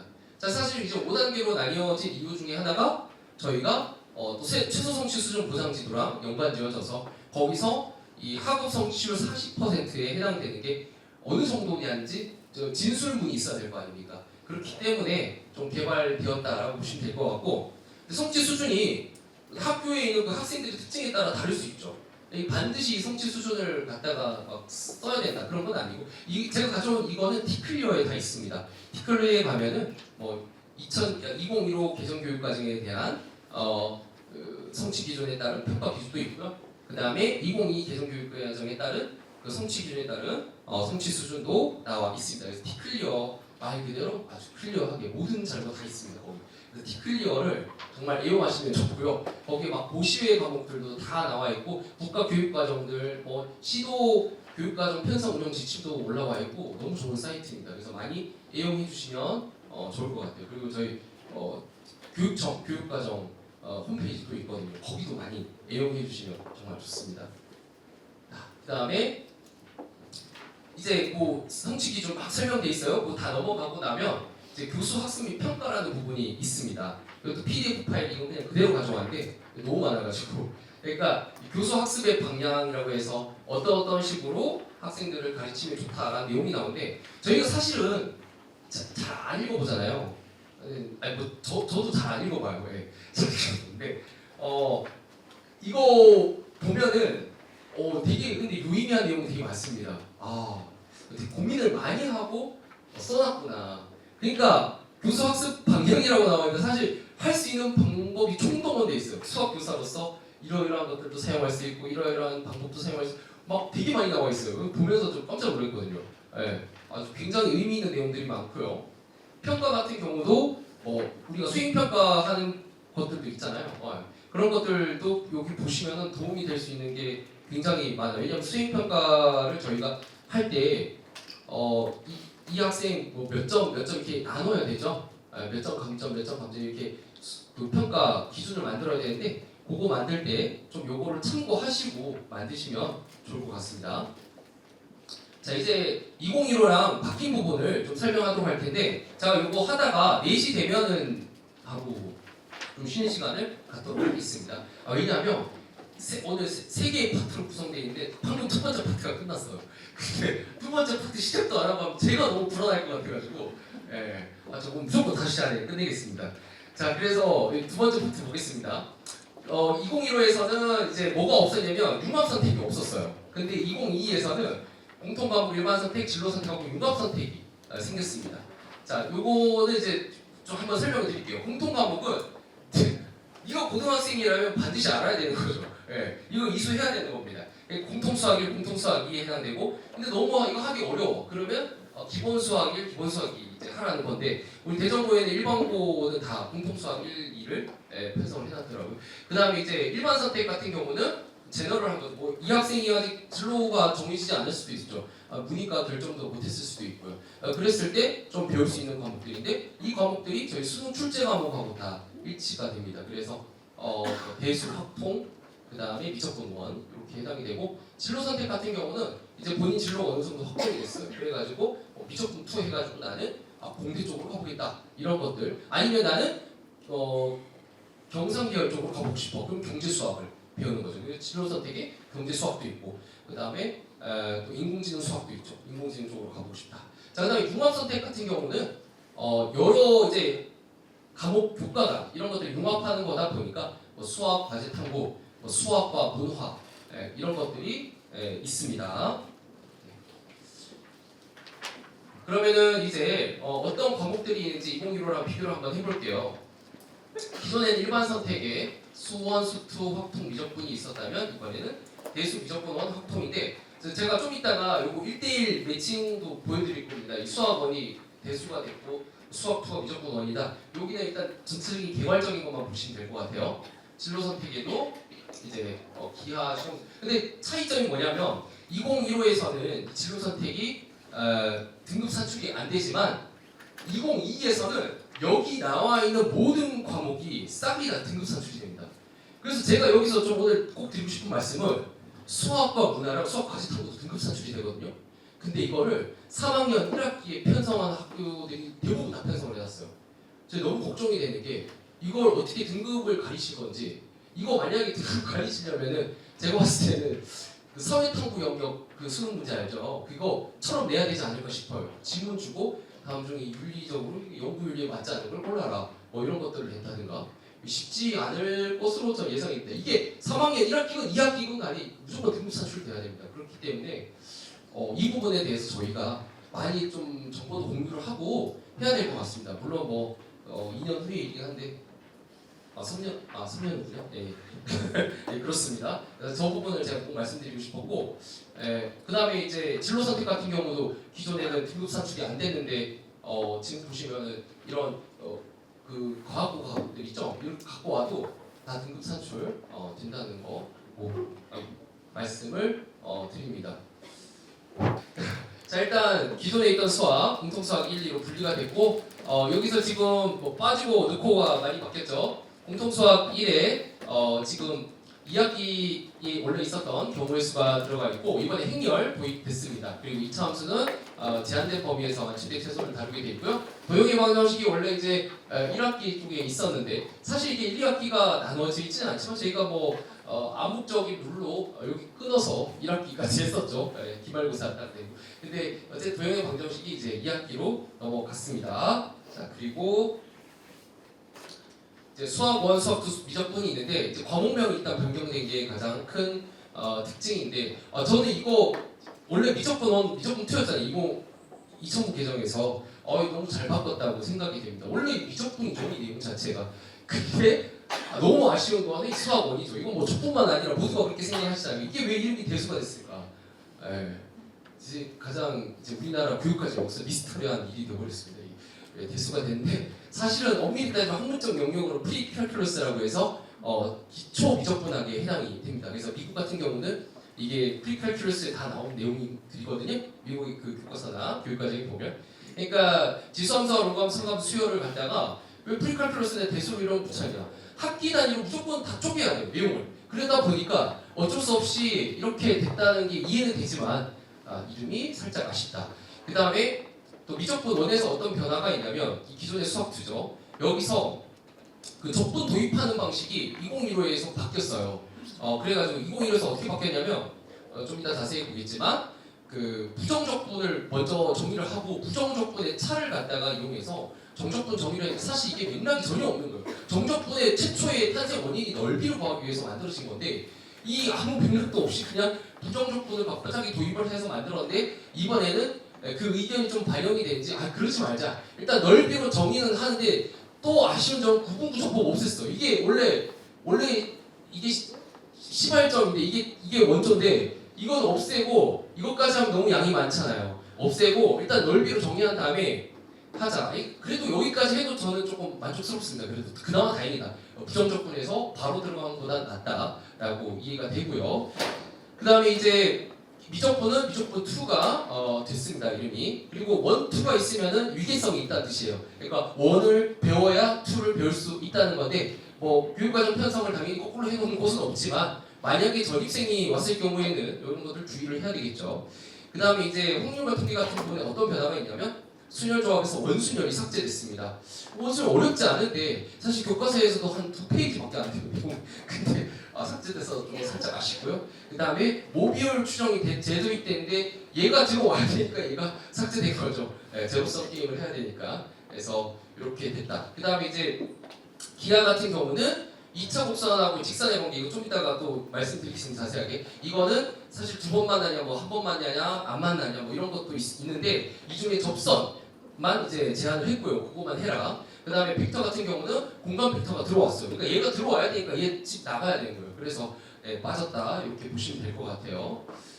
자, 그 다음에 이제 저희가 이제 경제수학, 인공지능 수학, 가제타고 실용수학이 있었는데 얘가 삭제가 됐어요. 삭제가 되고 뭐가 다시 들어왔냐면 직무수학, 수학과 문화, 실용통계가 이렇게 들어왔습니다. 근데 직무수학이 이름만 보면은 별로 어렵지 않은 것 같지만 이거 자세히 들어보면 진짜 어려워요. 이거 편성해 놓은 학교가 많지는 않은데 몇몇 학교가 있습니다. 상당히 걱정이 좀 되긴 합니다. 왜냐하면 제가 경제수학을 지금 대전고등학교에서 4년째 가르치고 있는데 사실 선생님들께서 하기 싫어하세요. 왜냐하면 경제학을 알아야 돼요. 경제학 플러스 거기에서 사용하는 뭐 가격 탄력성이나 그다음에 수요 공급에 대해서 미분하고 난리가 납니다. 그래서 경제학을 알아야 되기 때문에 진짜 어렵거든요. 경제수학도 사실은. 그러니까 저도 이거 수업하기 위해서 경제학 강의 듣고 막 주변 선생님들도 뭐 무슨 말이 듣냐, 인간들 다 수능 준비하냐, 뭐 이런 말까지 들었는데, 지금 그걸 들어가면서까지 해야 됐었는데 직무수학도 쉽지 않을 것 같고요. 실용통계도 이론만 보면은 별로 어렵지 않은 것 같지만 자세히 들여다보면 꼭 가르쳐야 될 내용이 한두 개가 아닙니다. 그 다음에 이제 특수목적고 고등학교 과목인데 여기 보시면은 원래는 기존에는 이제 심화수학 1, 2랑 고급수학 1, 2로 나뉘었는데 좀 심플하게 갔었죠. 근데 이걸 갖다가 세부적으로 나눠놨어요. 요즘 변화가 굉장히 큽니다. 전문 수학, 이산수학의 전문 수학 기존에 심화수학 1, 2에 있는 내용들을 그대로 이제 가져갔는데 뭐가 빠졌냐면 방부등식이랑 이제 지수함수, 로그함수가 빠지고 그 나머지는 이제 다 들어가 있어요. 그래서 이제 동신과학고등학교 이렇게 편성된 거 보면요, 편성표 보면 그 학교에서도 이제 미적분 1하고 다 배우고 대수랑 다 배우고 나서 바로 이제 전문 수학 들어갈 수 있도록 그렇게 편성이 되어 있습니다. 왜냐하면 지수, 로그함수 배워야 되니까. 그 다음에 이제 이산수학이 이번에 다 새로 도입이 되는데 이것도 전 되게 좋다고 봐요. 이산수학은 우리 컴퓨터 과학의 핵심입니다, 핵심. 그래서 이산수학이 인공지능을 앞으로 좀 더 이제 학생들에게 많이 교육을 해야 되기 때문에 잘 들어왔다고 보고 대전고등학교 같은 경우도 이산수학을 편성을 해놨습니다. 그 다음에 고급대수, 고급미적, 고급기하라고 해서 고급수학을 세분화해서 이렇게 했는데 고급대수가 이제 저희 대학교에서 선용대수에 해당이 되고 고급미적분은 기존에 저희가 배웠던 미적분학 그리고 해석학이죠. 해석학에 해당이 됩니다. 고급기하, 대학교에서 미분기하에 해당이 되는데 많이들 다들 안 좋아하시지 않아요? 네, 미분기하. 그래서 고급기하를 편성한 학교가 거의 없어요. 본인이 좋아하셔야 개설을 하는데 애들이 선택하면 난리 나겠죠? 자, 그 다음에 자 이거 위계성에 대해서 제가 정리를 해놓은 건데 이건 그 어디에 없습니다. 제가 정리해놓은 겁니다. 이건 제가 내용을 다 읽어보고 어떠한 것들을 배워야지 이 과목을 이수하는데 무리가 없다라고 제가 정리를 해놓은 거고요. 예를 들자면 뭐 경제수학 같은 경우는 경제수학이 사실 문과 학생들이 배운다고 해가지고 그냥 공통수학만 배우고 바로 배울 수 있냐? 전혀 그렇지 않습니다. 이거 미분 모르면 굉장히 고생하는 과목이에요. 경제수학. 그러니까 미적분 1을 알아야 됩니다. 더 좋은 건 미적분 2까지 알아야 돼요. 왜냐면 여기 자연상수까지 나와요. 연속분리 개념이 나오는데 저도 지금 경제수학 하는데 연속분리가 애들이 이라는 그 있잖아요. 자연상수. 이거 보면 애들이 그냥 영어 알파벳인 줄 알아. 아직도 이제 몇 번을 가르치는데 지금도 문과 학생들이 이 자연상수라는 개념을 모릅니다. 힘든데 하여튼 근데 이번에는 다행히 경제수학에서 연속공리를 빼긴 했습니다. 그 다음에 그 고급대수 같은 경우는 대수인데 기하를 왜 알아야 되냐? 벡터가 나오거든요. 벡터 왜냐하면 서용대수는 벡터에 대해서 다루는 학문이잖아요. 그러니까 벡터를 알아야 그나마 좀 알아먹을 수 있을 거예요 학생들이. 그래서 이런 것들 좀 참고해서 학생들이 과목 선택할 수 있도록 하면 좋을 것 같고요. 제가 이 자료는 여기 계신 분들 대상으로 다 조사를 할 수 없으니까 논문을 찾아보다가 굉장히 재밌는 논문을 발견했어요. 2022 개정교육과정의 수학과는 여러 가지 이제 요소들이 바뀌자 내용식이나 바뀌는데 240명을 대상으로 어마어마하죠. 이거를 조사를 한 사람이 있더라고요. 자 여기 재밌어요. 보시면 2차 함수 최대 최소 제한된 범위만 다루도록 하겠다고 하니까 찬성이 막 어마어마합니다. 그럼 제한된 범위 아닌 건 다 어디서 배워야 돼요? 중학교에서 배워야 됩니다. 지금 개정 교육과정에서 그렇게 나와 있고요. 그다음 행렬 같은 경우 제도입하는 거에 대해서 뭐 엄청나게 찬성을 하죠. 야 이거 원래 배웠는데 우리 학교 다닐 때 다 배운 건데 이걸 갖다가 이제서야 듣냐 이제 이런 느낌 들고요. 그다음에 저 행렬 도입하면서 이제 뺄 건 빼야 되는데 외분을 뺐어요. 외분은 있는데 외분을 뺐습니다. 이거 조금만 더 배우면 되는데 조금만. 너무 아쉬워요. 그래서 외분 삭제할 때 보니까 선생님들 반응이 안 좋죠. 반대. 그다음에 구분구조법 삭제 아직도 삭제됐다고 하니까 그러면 이거 넓이를 어떻게 설명하냐? 정적분 넓이에서 나왔는데 그러니까 반대. 그다음에 넓이로 이제 정의한 뒤에 부정적분 이용해서 그 부정적분의 차로 정의하니까 그나마 이거는 좀 잘했다 보통. 그다음에 원순열 삭제한 거 안 좋아하고 모듈 하여튼 도입한 건 다 좋아해. 왜냐면 우리 학교 다닐 저희 학교 다닐 때 다 배운 거잖아요. 이거 문과도 다 배운 건데 이거를 막 이제서 막 넣고 저희 박수 쳐야 되는 이런 상황이 됐으니 참 아쉽습니다. 그다음에 이제 지금부터는 공동수학 1부터 시작해서 각 과목별로 좀 변화된 점이나 저희가 유의 깊게 봐야 될 점들을 살펴보도록 하겠습니다. 아까 이거 설명드렸습니다. 이차함수 최대 최소는 제한된 범위에서만 다루는 문제를 출제를 하셔야 되겠죠. 평가할 때 준비해서 말씀을 드렸고요. 자, 그 다음에 행렬 같은 경우는 이게 2007 개정 교육과정까지는 행렬이 있었는데 2009에서 삭제가 됐어요. 삭제된 게 지금 몇 년 만에 지금 부활을 17년 만입니다. 예. 저기 2022니까 저기 계산하면은 2020 얼마죠? 15년 하여튼 15년 만이라고 해야겠네요. 예, 그러면 감사합니다. 예, 제가 수학이지만 더하기 빼기를 너무 못해가지고 수업 시간에도 계산 실수를 너무 많이 해요. 예, 그래서 챗 GPT 나와가지고 너무 좋더라고요. 거기서 계산해. 난 개념만 설명해주면 되지 내가 계산까지 해준 사람이냐. 예, 그래서 그렇게 하고 있습니다. 예, 근데 여기서 이제 유의할 점은 덧셈 뺄셈은 상관이 없는데 곱셈 할 때는 행과 열의 수가 2, 그러니까 2 곱하기 2 행열 넘어가면 안 돼요. 곱셈만 주의를 해주시고요. 나눗셈은 아예 하면 안 됩니다. 예, 역행열은 없어요. 자, 그래가지고 여기 보시면은 지금 서현 물질이 뭐 어쩌고저쩌고 나오는데 이걸 갖다가 행열로 표현해봐라 했어요. 그럼 4 곱하기 3행열로 표현했어요. 이거 상관없어요. 표현하는 거. 이거 가지고 곱하기 하는 문제는 큰일 나는 거예요. 예, 곱하기만 안 하시면 됩니다. 예, 그래서 그거 말씀드렸고요.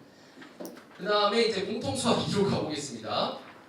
아까 말씀드린 것처럼 외분점만 살려주고 실제하게 외분점은 삭제해버렸습니다. 예, 그 점을 말씀을 드렸고 그 다음에 원순열 삭제가 됐습니다. 예, 이게 원순열이죠. 예, 제가 예시 자료를 가급적이면 많이 좀 담아보려고 했습니다. 제가 또 보면서 해야지 좀 이해가 바로바로 또 되시니까. 예, 이게 삭제되는데 이거 한 개 그거 얼마나 된다고? 예, 이게 삭제가 진짜 교과서 한 페이지밖에 안 돼 분량이. 예, 저 과정에서 말씀드린 게 아니에요. 예. 자, 그 다음에 확통으로 넘어가겠습니다. 이제 점점 희망이 생기죠. 확통까지 갔는데 30분밖에 안 됐어요. 여기 원래 이제 이 확통에서 모비율 추정이 2009 개정 교육과정까지 있었는데 이게 2015에서 뭐 학습량 너무 많다 해서 삭제가 됐다가 다시 드디어 부활을 했습니다. 모비율 별거 아닙니다. 저희가 이제 모수의 평균 모비율 모분상이 있는데 이제 모비율까지 드디어 배우게 되었다는 점을 말씀을 드리고요. 그 다음에 이제 여기 성취 기준에 보면은 성취 기준 해설이 나와 있잖아요. 충분히 표본의 크기가 큰 경우만 다루라고 해서 모평균이든 모비율이든 간에 그 이유가 이제 중심각한 점이기 때문에 그런 것인데 제가 왜 이 말씀 드리냐면 나중에 이제 문제 출제를 하실 때 표본을 크게 만들어 주셔야 그 표본은 10명 두시면 안 되고 이제 막 몇백 명 이런 식으로 해서 안전하게 왜냐면 정규 분포 따른다고 저희가 주장을 할 수 있고 애가 우기더라도 정규 분포 따른다 이렇게 볼 수 있기 때문에 말씀을 드렸고요. 그 다음에 모비율제 추정 관련해서 제가 개념 교과서 이게 어디에 있는 거냐면 2009 개정 교육과정 교과서에 있는 겁니다. 왜냐면 지금 아직 확통은 교과서 안 나왔잖아요. 그러다 보니까 이제 제가 찾아와야 되니까 2009 교육과정에 있는 교과서 찾기도 되게 힘들더라고요. 왜냐하면 각 출판사에서 이제 다 문을 닫았는지 안 찾아줘요. 그래가지고 겨우겨우 찾았는데 이런 내용들이 있죠. 예, 그래가지고 저희가 뭐 여론조사를 할 때 신뢰도 뭐 98%, 뭐 99%, 95% 이런 이야기들이 나오잖아요. 그런 것들이 도대체 무엇을 의미하는지에 대해서 학생들이 알 수 있도록 해주는 아주 소중한 것인데 드디어 다시 부활해서 살아 돌아왔습니다. 자, 그다음 이제 미적분 1으로 가보겠습니다. 미적분 1에서 적분, 정적분, 특히 정적분의 도입 방식이 바뀌었다고 했습니다. 기존에는 부정적분을 갑자기 도입을 합니다. 근데 사실 여기서도 제가 드리고 싶은 말씀은 뭐냐면 우리나라 이 교과서에 사용하는 용어 이거 진짜 너무 좀 바꿨으면 좋겠어요. 원래 부정적분이 적분 구간이 정해지지 않은 게 부정적분이잖아요. 근데 그게 뉴턴하고 라이프니츠가 그 적분을 알아낼 때 그 현상이 마치 미분을 역으로 되돌린 역포함수와 동일한 형태를 보였기 때문에 저희가 지금 부정적분하고 역도함수의 개념을 혼동해서 지금 계속 교과서에 용어를 사용을 하고 있거든요. 근데 엄밀히 사실 따지면은 부정적분은 적분 위에 그 위끝이 정해지지 않은 정적분인데 이거를 역도함수라고 정확히 명칭을 정해야 되는데 하여튼 제 개인적인 불만이 있는데 그게 하여튼 언제 고쳐질지 몰라요. 하여튼 이런 것들 언젠가는 바뀔 그날이 오리라고 생각이 됩니다. 자, 그 다음에 하여튼 여기에 어떻게 바뀌었냐면 그 이제 도형의 넓이를 가져다가 정적분이라고 정의한 뒤에 이제 보이는데 제가 보여드릴게요. 이게 이런 식으로 된다는 거거든요. 아직 교과서는 안 나왔지만 충분히 저걸로 어떻게 구성할지는 시나리오가 그려져요. 이게 기존의 방식이에요. 기존의 방식. 갑자기 이제 부정적분 설명한 다음에 정적분이 이거래요. 얘가 왜 만들어졌는지도 맥락적인 이유도 없고 이게 정적분인가 보다 일단 외우고 시작하자 얘들아 이런 느낌이잖아요. 근데 그게 아니라 이제는 A에서 B까지 저 넓이 S를 우리가 이렇게 정적분 기호를 사용해서 정적분이라고 한다. 근데 더 구체적으로 이게 왜 이렇게 정리가 되는지를 알려면 구분부족법을 해야 되는데 삭제가 돼서 매우 아쉽습니다. 그래서 일단은 그래서 양보해서 여기서부터 시작하는 걸로 구분부족법 없이 여기서부터 해서 그다음 정적분으로 넘어가는데 근데 사실은 이걸로 시작을 해도 불완전한 이유가 뭐냐면 아니 얘가 양수가 아니라 음수되면 이거 어떻게 설명할 것이며 그 다음에 또 하여튼 여러 가지 문제점이 있습니다. 그래서 좀 아쉽긴 합니다. 근데 뭐 다 만족할 수는 없으니까 여기까지만 해도 만족을 해야 되겠죠. 자, 그 다음에 제가 사실 이제 미적분 1에서도 또 드리고 싶은 말씀이 있었습니다. 뭐냐면 이 미적분 1이 사실 이제 학생들이 미분하고 적분을 처음으로 도입한 그런 처음 만나는 그런 영역이지 않습니까? 단원이고. 그런데 우리나라가 보면 이제 함수의 극한으로부터 시작을 해서 미분 적분을 쭉 이제 설명을 해 나가는데 사실 이제 미분하고 적분을 저희가 보면은 미분은 변화율, 적분은 넓이 구하는 거죠. 근데 변화율과 적분 이거를 그러니까 넓이 구하는 거 이거 사실 초등학생도 할 수 있거든요. 근데 고등학교의 가장 큰 차이점은 무한의 개념이 들어가냐 안 들어가냐의 문제죠. 삼각형 넓이나 사각형 넓이 누가 못 구합니까 저희가? 근데 왜 고등학생하고 초등학교하고 중학교에 뭔 차이가 있냐? 이 가장 핵심적인 건 사실 무한의 개념이 들어가 있냐죠. 곡선으로 이루어진 넓이를 어떻게 구할 것이냐를 무한히 쪼개서 구하는 거. 그리고 우리가 비율 있죠. 비율 같은 경우도 중요한 게 무한히 작아지지만 그 무한히 작아지는 그 과정에서 비율을 끝까지 두 양이 동시에 변화하는 거를 추론한 거죠. 궁변 추론이라고 하는데 그 추론을 끝까지 집중해서 놓치지 않고 학생이 무한히 가는 그 비율이 도대체 어디에 수렴하는지 이 변화가 어떻게 되는지를 알아보는 게 미분인데 이런 거를 알려면 좀 무한에 관한 학생들이 사고를 할 수 있도록 교육과정에 좀 추가를 했으면 좋겠어요. 저는 개인적으로 이 말씀을 좀 한번 드려보고 어떠신가 했는데 왜? 아니 제가 만약에 교육과정 개발전 그렇게 하고 싶다는 그냥 말씀이었습니다. 근데 뭐 저는 참여 안 해줘서 좀 못하죠. 저 같은 사람이 개발하면 교과서에 한 늘어난다고 다들 싫어할 거예요. 자, 그 다음에 이제 기하로 넘어가 보겠습니다. 기하 같은 경우는 보면 그 2차 곡선하고 직선의 위치 관계가 아까 뭐 두 점에서 만날 수도 있고 뭐 한 점에서 만날 수도 있고 하는 그런 경우를 접하는 경우만으로 제한을 했고요. 또 평행 이동한 2차 곡선 접선의 방정식 다루지 마라. 이렇게 나와 있습니다. 그 다음에 이제 또 좌표 평면에 대해서 벡터를 이용한 직선과 원의 방정식에서 직선은 있는데 원의 방정식은 또 삭제했어요. 그 다음에 그 좌표 공간 있죠. 3차원에서 거기서 내분 외분을 하는데 또 외분 또 여기 또 외분점만 뺐네. 여기 외분점만 삭제했어요. 이게 공간 벡터를 도입하기 위해 희생이야. 얘네를 빼야지 양이 맞으니까 뺐다고 보시면 될 것 같습니다. 그래서 방금 제가 말씀드린 게 그 2차 곡선하고 직선의 위치 관계가 기존에는 이렇게 나와 있어요. 이렇게 나와 있어서 우리가 판별식이나 이런 걸 이용해서 그 구별을 해낼 수 있다. 이렇게 나와 있는데 접하는 상황 이거 있죠. 이거 빼고는 다 삭제. 그런데 접선의 방정식은 그대로 배우게 됩니다. 그 다음에 원의 방정식입니다. 현재 기하에 나와 있는 원의 방정식인데 뭐 이것도 크게 뭐 공통수학에서 배운 거랑 뭔 차이가 있다고 이거를 삭제시켰습니다. 삭제됐고요. 자, 그 다음에 또 저희가 주목해야 될 게 공간 벡터 자체가 없었어요. 2015에서. 그러다 보니까 아예 그냥 영역명 자체 평면 벡터였습니다. 2015에서. 왜냐면 공간은 전혀 다룰 생각이 없거든요. 그런데 이제는 공간 벡터를 다루니까 어떻게 되냐면 이름이 벡터로 바뀌었어요 그냥. 그리고 이제 순서도 바뀌었어요. 원래 평면 벡터를 배우고 공간 도형과 공간 좌표라는 이제 영역으로 넘어갔거든요. 근데 이제는 공간 도형과 공간 좌표를 먼저 배우고 벡터로 가서 평면 벡터와 공간 벡터를 배우게 되었습니다. 근데 제가 여기도 적어놨다시피 이거 너무 웃긴 거 아닙니까? 평면 벡터에서 원의 방정식을 못 배우고 도대체 구의 방정식을 왜 배우게 하는지 이 구가 더 어려운 거 아니에요? 구가? 예. 아닙니다. 그냥 해본 소리입니다. 자, 이게 저만 이해 안 되는 거 아니죠? 예.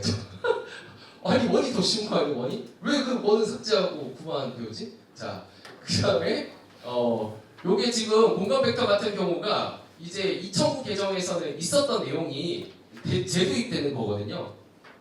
이제 공간 벡터에서 이제 평면 벡터에서는 직선의 방정식을 저희가 배우잖아요. 근데 공간 벡터에서는 공간이니까 공간상에 존재하는 평면을 어떻게 우리가 방정식으로 표현할 것인지에 대한 평면의 방정식이 이제 다시 부활을 했고요. 그 다음에 구의 방정식이 재도입이 됐습니다. 예. 이렇게 보시면 될 것 같고요. 그 다음에 경제수학으로 넘어가 보겠습니다. 경제수학 같은 경우는 사실 경제수학을 지도해 보신 분들은 많은 공감이 되실 수 있고요. 이게 사실 대부분 이게 저는 되게 많이 공감이 돼가지고 좀 많이 갖고 와봤습니다. 경제수학에도 행렬이 도입이 됩니다. 그래서 행렬이 도입이 되는데 너무 웃긴 거는 이게 공통수학에서는 굉장한 제한상을 걸어뒀잖아요. 행렬에. 얘는 제한이 거의 다 풀려버려요. 막 역행렬도 나옵니다. 예. 하지만 2 곱하기 2로 제한을 해놨고요. 그 예시를 한번 가져와 봤습니다. 아직 교과서는 만들어지지 않았기 때문에 제가 분명 이렇게 나올 것이라고 예상이 돼서 만들어 와봤습니다.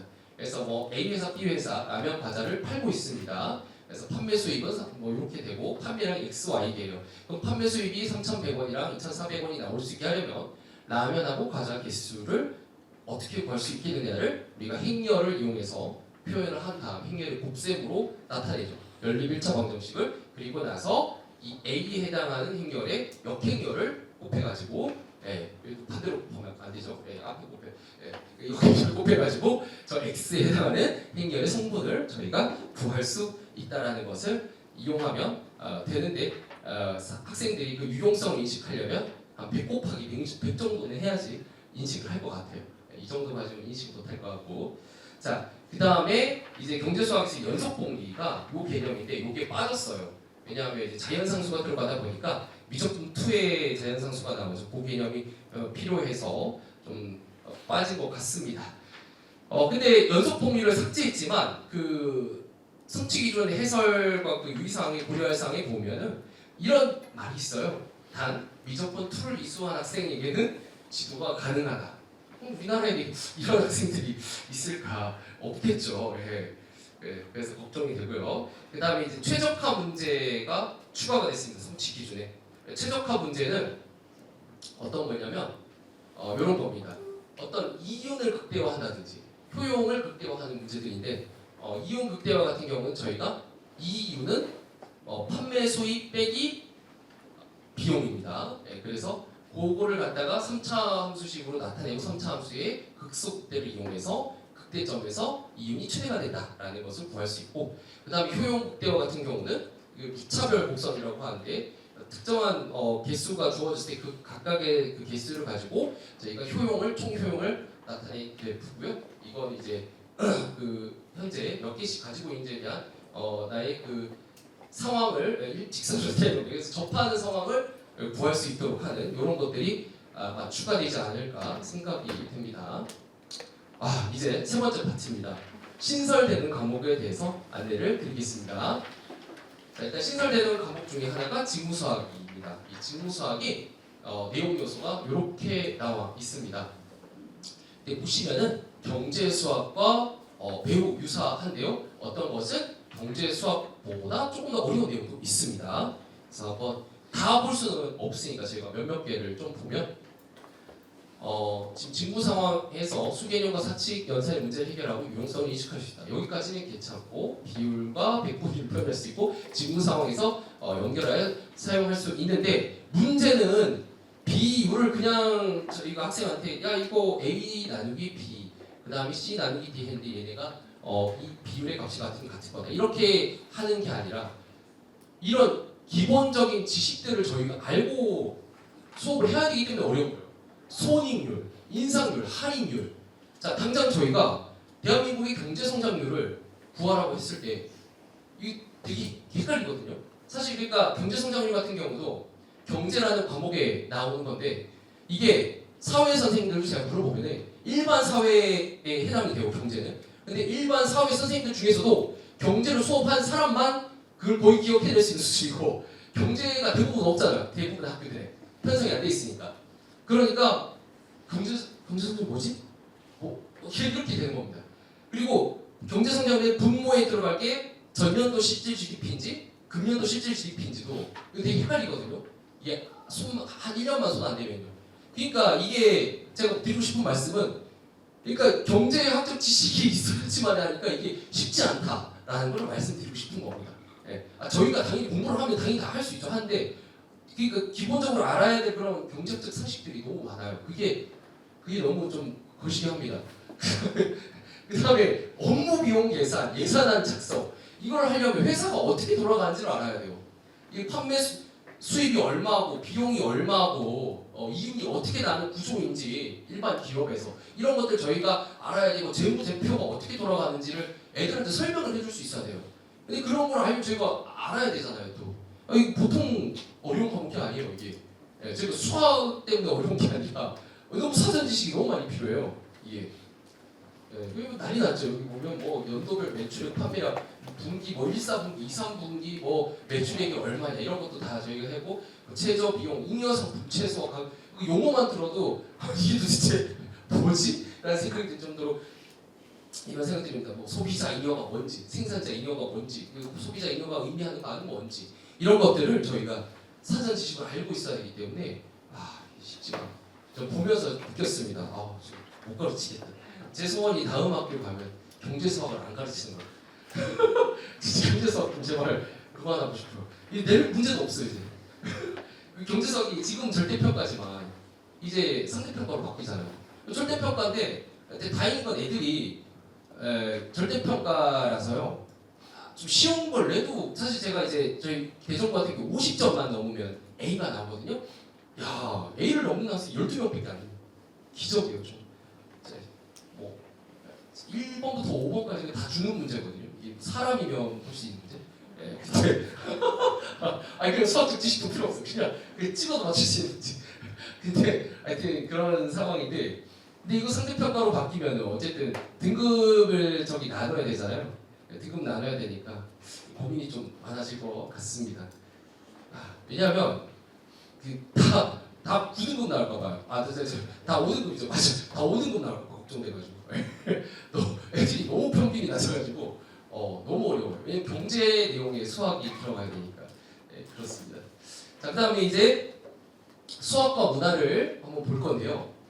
제가요 이 수학과 문화의 내용 요소 이거를 보면서 단원이 해당되겠죠. 이거 어디서 많이 보던 건데 해가지고 제가 집에 있는 제 책장에서 막 뒤적거렸어 책을. 근데 이 책이죠. 이거 혹시 아시나요? 분명 수학의 피라몬이라고. 이 책에 있는 내용 거의 똑같더라고요. 이거 만드신 분한테 진짜 꼭 물어보고 싶어요. 이거 진짜 혹시 보고 만드? 왜냐하면 영역 이 단어명이 거의 똑같습니다. 그래서 성취 기준도 보면은 상당히 유사합니다. 그래서 이 책을 한번 참고해 보시면은 좋을 것 같아서 제가 써놨습니다. 혹시라도 나중에 얘도 등급 산출해야 되잖아요. 그러니까 시험 문제 내실 때 이 책 한번 참고하시면 좋을 것 같아요. 그래서 예를 들어서 이제 뭐 하나 가져와 봤어요. 보면은 음악, 미술, 문화, 영화 그러니까 얼마나 배경 지식이 많이 필요합니까? 이 수학 교사한테 이제 문화적인 지식까지 이제 요구를 하는 거죠. 그래서 이거 관련된 내용을 이제 조사하고 뭐 수행할 수 있다는데 여기 성취기준 해석이 나오는데 피타고라스 음계가 나옵니다. 일단 그러면 교사가 알고 있어야 되잖아요. 피타고라스 음계가 뭔지. 그러니까 생각보다 쉽지 않다. 이것도 그거를 말씀드리고 싶고요. 문학 작품을 찾아서 그 속에 포함된 수학적 내용을 조사. 수학 선생님들이 싫어할 만한 것만 다 모아놨어. 이게 진짜 너무 고통스러울 것 같아요. 수학 선생님들이 하시기.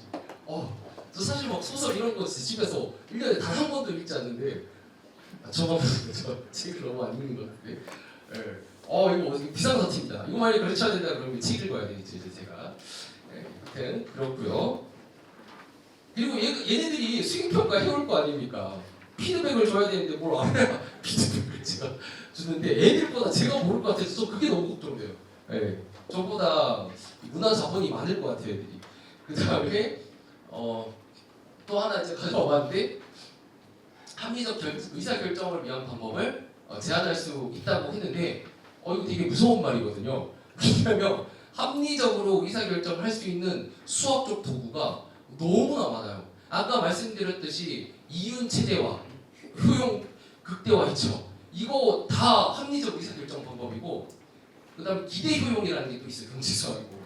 그러니까 저희가 확률의 기대값을 이용해서 저희가 보험회사에서 상품을 개발할 때 이거를 좀 많이 참고를 하거든요. 기대 효용이라 해서 이 어떤 사람이 있을 때 얼마를 보험료로 책정을 해야지 이 사람이 보험에 드는 게 더 유리하다고 판단이 될지를 알아보기에 수학적으로 계산 기대 효용이라는 개념이 필요합니다. 그러니까 그런 것들까지 다 따지면 이거 되게 어마무시한 말이거든요. 이 합리적 이상이죠. 이것도 수익평가 해오라고 하면 얘가 뭘 해올지 몰라. 그러니까 무섭습니다. 이것도 생태 감수성을 어떻게 이것도 쉽지 않을 것 같습니다. 아직 저도 한 번도 수업을 해본 적이 없으니까 동물을 학대하지 말라고 가르쳐야 되나 하여튼 이런 것들 고민을 해봐야 되겠죠. 자, 그다음에 이제 실용 통계로 가고 있습니다. 실용 통계는 이제 확통하고 똑같은 거냐 그렇지는 않습니다. 오히려 확률과 통계 과목보다 더 자세하게 다루는 내용도 있고, 진짜 어려운 내용도 있어요. 한번 보면은 지금 통계와 통계적 방법의 유용성, 필요성을 인식할 수 있고 정규분포, 원래 정규분포까지만 확률과 통계에서 다루는데 여기는 T분포가 나와요. T분포에서 이제 표본의 개수가 크지 않거나 이런 경우에 저희가 사용하는 T분포. 진짜 임용 이후에 단 한 번도 건드려 본 적이 없는 같은 이 T분포가 나오고요. 아니 이게 어떻게 융합선들이 어쨌든 내용이 많습니다. 자, 그다음에 가설을 검정해야 되고 가설 검정을 하는 게 수학률과 통계에 나오지 않습니다. 실내 구간까지만 딱 다루는데 여기 가설 검정을 해야 돼서 검정할 때 대립가설, 기무가설 해서 기각하느니 이런 내용들이 나오죠. 이런 것들 다룹니다. 정말 저도 오랜만에 그런 것 같습니다. 자, 그다음에 전문 수학도 보겠습니다. 제가 사실 아까까지만 해갖고 끝내도 되는데 저희가 지금 2022 개정교육과정 들어오면서 많은 학교에서 특수목적고 고등학교 과목도 많이 편성을 했어요. 그렇기 때문에 이것도 다뤄주는 게 예의가 아닌가 해서 가지고 와봤는데요. 아까 말씀드렸다시피 요거는 심화수학 1, 2에 있는 내용들을 가지고 온 건데 심화수학 1, 2가 뭔 내용이었냐면 기존에 미적분 2부터 시작해서 기하 확통에 있는 내용들을 심화 압축시킨 겁니다. 왜냐하면 이제 과학고 학생들은 빨리 이거를 1학년 이내 다 끝내버리고 이제 바로 고급 단계로 넘어가야 되니까 이렇게 만들어 놓은 거거든요. 과학고 학생들을 위해서. 그래서 여기 보시면 대충 보면 삼각함수인데 그냥 단순한 삼각함수가 아니라 역삼각함수. 그러니까 아크사인, 아크코사인 이런 것들을 다루니까 사실상 우리가 그냥 생각하는 그 대수에 있는 삼각함수랑은 좀 더 심화된 내용이다. 이렇게 보시면 될 것 같고 그 다음에 저희가 그냥 치환 적분, 그 다음에 부분 적분을 미적분 2에서 다루지만 여기에는 삼각 치환도 사용을 하고 유기함수 적분도 하고 굉장히 여러 가지 적분 스킬들을 사용한다고 보시면 될 것 같습니다. 로피탈의 정리도 나오고요. 그 다음에 이제 이산수학도 보겠습니다. 이산수학 같은 경우는 컴퓨터 과학과 인공지능에서 굉장히 중요한 역할을 하는데 다만 다행인 건 이산수학은 많이 어렵지는 않습니다. 이게 그래서 보면은 순열 조합하고 요 세 개는 경우의 수, 확률과 통계 경우의 수 단원에서 배운 것들 그대로 적용하면 돼서 어렵잖아요. 그래서 저희 학교도 사실 문과 학생들이 좀 배우면 좋겠다는 의도로 이거를 개설을 했거든요. 편성을 해놨습니다. 그다음 점화관계 알고리즘도 어렵지 않고요. 이거는 사실 부울 대수나 부울 함수라는 새로운 체계를 배우긴 하지만 너무 당연한 내용들을 이제 만들어 놓은 거랑 부울 대수가 또 어렵지 않습니다. 좀 이따가 한번 보여드리겠습니다. 그래프도 뭐 오일러 회로, 뭐 해밀턴 회로 이거 뭐 한국 그리기 어릴 때 재미로 뭐 해보면 이거 뭐 그런 내용 어렵지 않습니다. 그래서 다행히 어렵지 않을 것 같고요. 이제 부울 함수 같은 경우는 이제 컴퓨터 과학에서 사용을 해야 되니까 컴퓨터는 0과 1 이진법이 중요하잖아요. 그러다 보니까 이제 이게 부울 함수 또는 부울 대수라고 해서 여러 가지 법칙들을 만들어 놓고 여기에 따라서 이제 연산이 컴퓨터가 이루어질 수 있게끔 만들어 놓은 거라고 보시면 될 것 같고요. 또 이제 보수 개념도 나오는데 이진법을 사용하기 때문에 이제 보수를 이용해서 연산을 하는 것들 이런 것들을 학생들이 배울 수 있게 해준다는 거죠. 그러니까 결국에는 컴퓨터 과학을 학생들이 배울 수 있도록 하는 어떤 기초적인 역량을 쌓을 수 있다라고 보시면 되고 제가 봤을 때는 이런 것들 이수하고 하면 교수님들 진짜 너무 좋아하시지 않을까. 안 그래도 좀 기초가 안 돼가지고 수업하기 힘들어하시는데 이산수학 같은 이런 중요한 과목들을 배우면 좋아할 것 같습니다. 그다음에 꼭지점의 차수의 합과 변의 개수, 그다음에 인접행렬 같은 경우는 예전에 저희 교육과정에서 한번 나왔었다 다시 없어졌다 다시 왔고 오일러 그래프나 해밀턴 그래프도 예전 있었었죠 교육과정에. 근데 다시 이제 여기 이산수학으로 왔습니다. 자, 그다음에 이제 고급 대수를 한번 보겠습니다. 고급 대수는 이제 선형 대수학에 해당이 되는 내용이고요. 선형 대수학 자체가 벡터를 다루는 학문이니까 제일 처음에 이제 벡터 공간력이 어떤 개념인지에 대해서 나오고 그 벡터를 행렬로 표현해서 행렬을 이용하면 연산을 굉장히 편리하게 할 수 있다. 이런 것들에 대해서 이제 배우는 것이죠. 그래서 다는 또 제가 설명을 못 드리고 대표적으로 이런 것들 가져오면은 벡터 공간의 정규 직교 기적해서 요거 정규 직교 기적할 때 대표적으로 그람 슈미트 방법들 이런 것들 다루는 내용들도 있습니다. 이 이름만 이렇게 사실 해보면 크게 어려운 건 아니어서 학생들이 많이 어려워하진 않을 것 같고요. 그다음에 이제 선형 변환, 그다음에 대칭 변환 이런 것들을 행렬을 이용해서 저희가 쉽게 이해할 수 있는데 사실 이런 것들을 보면은 기하적인 요소가 굉장히 많이 필요하죠. 그러니까 제가 아까 위계성 설명할 때 기하를 선 이수화하고 온 학생들이 좀 그나마 이해를 하기 쉬울 것이라고 말씀드린 겁니다. 그다음에 어떤 피보나치 수열이나 마르코프 체인 이런 것들 요즘에 굉장히 또 각광받고 있으니까 마르코프 체인 이런 것들도 다루고 있어서 수행 평가하기에 좋을 것 같고요. 그다음에 이제 고급 미적분 한번 살펴보면 고급 미적분은 저희가 이제 보통 대학교 1학년 때 배우는 그 피클클로스 미적분 거기랑 그다음에 해석학 해석학도 좋아하시는 분들 많이 없으실 것 같아요. 아시신가요? 엡실론 델타만 나오면 그냥 막 처음에 엡실론 델타 배울 때 저희가 재밌다 했는데 나중에 가면 이건 보기만 해도 토가 나올 정도 그런 기억이 있었습니다. 저도 어쨌든 그래서 보면은 쌍곡선 함수도 나오고 역쌍곡선 함수도 나오고 극곡선도 나오고요. 극곡선을 둘러싸인 영역, 신방형 그래프 해가지고 막 극적표 이용해서 그리는 것들 이런 것들도 이제 나오고요. 그다음에 몇 급수도 나오고 그다음에 교대급수 수렴 교대급수 판정법이나 이런 판정법들은 저희가 해석학에서 많이 배웠었죠. 그런 것들 나오고요. 그다음에 이제 테일러 급수 나와서 저희가 초월함수들, 다항함수로 근사시키는 방법들 이런 것들에 대해서 배우고 또 미분 방정식도 나옵니다. 여기 내용이 상당히 생각보다 많습니다. 미분 방정식이 변수 분량도 있고 그다음에 선형 미분 방정식 이런 것들도 다루게 됩니다. 그다음에 이제 고급 기하 마지막 하나 남았는데요. 이게 이제 미분 기하에 해당이 됩니다. 그래서 미분 기하에서 가장 처음에 저희가 접한 게 공률이죠. 그래서 공률 개념이 사실 이제 변곡점하고도 연결이 되는데 또 아쉬운 것이 또 미적분투에서 그 변곡점을 배우긴 하잖아요. 근데 변곡점을 도대체 왜 배운지 된 그 의미성을 좀 약하다고 생각이 돼서 공률 살짝만 언급하는 게 좋지 않을까라는 생각을 하는데 또 저 같은 사람 있으면 양이 늘어나니까 그래서 배우면 안 될 것 같아요. 그래서 대신 공률 개념이 나오고 네, 끝났습니다. 자, 그래서 네, 이렇게 해서 제가 하나하나 과목별로 좀 변화된 점이나 유의해야 될 사항들을 많이 말씀드렸고요. 제가 아까 제일 처음에 말씀드렸던 게 저희가 이제 학교 수학을 어떻게 조금 해나갈지, 그리고 이 많은 교과서들이 다 똑같은 내용을 담고 있다는 이런 부분들, 이런 것들을 개선해 나갈 방법들 한번 같이 공유해 보시면 너무 좋을 것 같고, 여기 또 어떤 분들이 다음 교육과정 개발에 참여하실지 모르시니까요. 네, 그래서 이렇게 하고 오늘 마치도록 하겠습니다. 감사합니다. 네.